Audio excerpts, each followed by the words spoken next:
My name is Dianna. I'm a registered dietitian nutritionist, and I have a master's degree in nutrition education from Columbia University. I'm a certified intuitive eating counselor. I'm a health at every size practitioner, and I'm also a registered yoga teacher, and I am located in Santa Monica, California.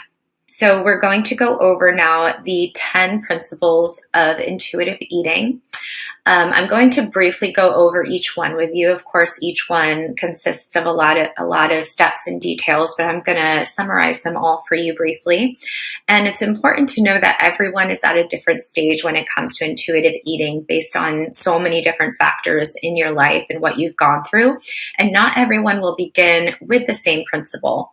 And then also some of these principles are intentionally placed towards the end because it's important to do some before others. So to begin, the first principle of intuitive eating is to reject the diet mentality. So this is really along the lines of what I just discussed and why I don't recommend diets. But it's super important, letting go of the hope that there's one way of eating that will magically transform you to have the body that you fantasize about. If you continue to have hopes for diets, it will interfere your ability to eat intuitively. So you really just need to let go of the idea that there's one way of eating out there and have an all foods fit approach when it comes to food. The second one is to honor your hunger. So this is a really easy one to get started with. So thinking about it, simply put, when you're hungry, you eat food. When you allow yourself to be overly hungry, there's a primal drive to overeat, and your ability to listen to your body might be way too difficult at that point. So this is the first stage of rebuilding trust with yourself and with food. So this is a great way to start. Once you feel your hunger signals, eat something. And then eventually your body will regain trust that you will provide it with food when it needs it. And you'll start to honor your hunger signals and your satiety signals much more easily that way. The third one is to make peace with food. So give yourself unconditional permission to eat. This one is a little bit tricky, allowing yourself to have foods that you once thought of as forbidden. So think about those food rules that we just went over. If you have any foods that you might think of as off limits, now they're on the table. Now they become available to you again. You'll eventually begin to notice how these foods will no longer hold power over you. This allows you to make food choices based on what you really want or need versus what you think you should want or need. Number 4 is challenging the food police. So every time you notice yourself feeling guilty or feeling bad for eating something, or eating too much of it, notice this. This is your internal food police talking to you. So we all have that little voice in our head that's telling us don't eat too much or don't eat that. Now, every time you notice this voice, challenge it. Being aware of it is half the battle, but then once you do start hearing it, throw a little challenge to that voice. Actually say no out loud to it. Acknowledge them and let them leave just as easily as they came into your mind. Number 5 of the intuitive eating principles, and that is respecting your fullness. So once you start eating whenever you're hungry, this is another great way to get started with intuitive eating, is to respect your fullness. Pay attention to how you feel when you're eating and respect your body when you feel comfortably satisfied. A great way in getting to begin this process is to pause in the middle of your meal to check in with yourself. So when you notice you're halfway done with your food, put down the fork, maybe close your eyes, think about how you're feeling physically, how you're feeling mentally. Do what you still feel hunger signals. And then if you do want to continue eating your meal, that's okay. It's all about being mindful in the process and continuing to eat if that's what you really want to do, and stopping eating when you feel like you have been satisfied with the meal.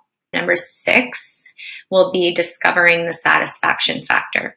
So this is really the principle that intuitive eating revolves around, and that's satisfaction.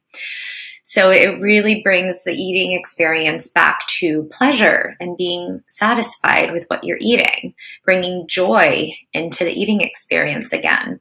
When all foods are on the table and you have unconditional permission to eat, it'll be easier for you to find satisfaction in your meals. And ultimately, it will take less for you to feel satisfied. So that is another factor in understanding how much you should be eating as well. You'll know when you feel satisfied and content.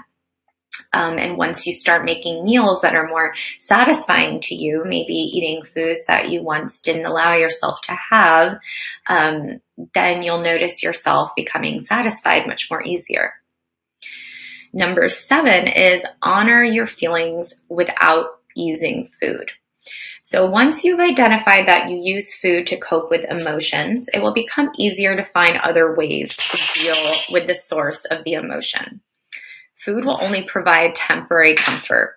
Learning to sit with your feelings and experience them can be difficult when food has been there for us in the past. So if you are aware that you're using food to cope with emotions, then that's part of the step right there, is just bringing awareness around it. And then another step that you can take is to pause. So before you go to food to cope with your emotion, maybe take a moment to think about, what do I really need right now? What is the emotion I'm experiencing, whether it's sadness or anger or loneliness? And what could you do to actually make that emotion feel better, more than using food temporarily? Maybe it's journaling or calling a friend or going for a walk, but trying to use something else to cope with that emotion instead of using food is a great way to begin the process of honoring your feelings without using food. Number 8 is respecting your body. So this might be one of the hardest principles of intuitive eating for a lot of people, accepting your genetic blueprint. Let go of unrealistic expectations for your body. Let go of being overcritical of your body. Respect your body for all that it does for you. Replace negative self-talk with neutral or positive self-talk.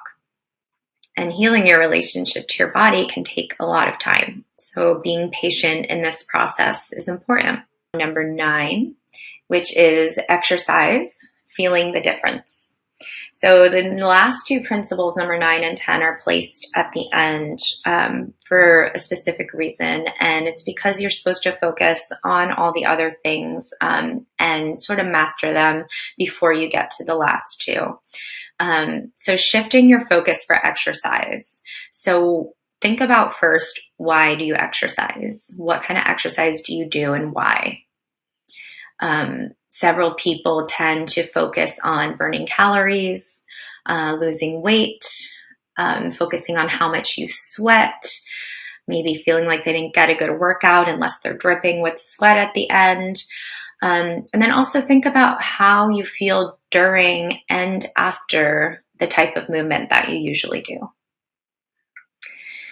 So shifting your focus from maybe these things to things that make you excited, things that are enjoyable for you, and things that make you feel really good after. Exercising for your health instead of for your appearance. So really figuring out the intention behind your exercise and shifting the perspective of exercise from externally to internally. And then finally, number 10 is to honor your health. So this is the last principle for a good reason.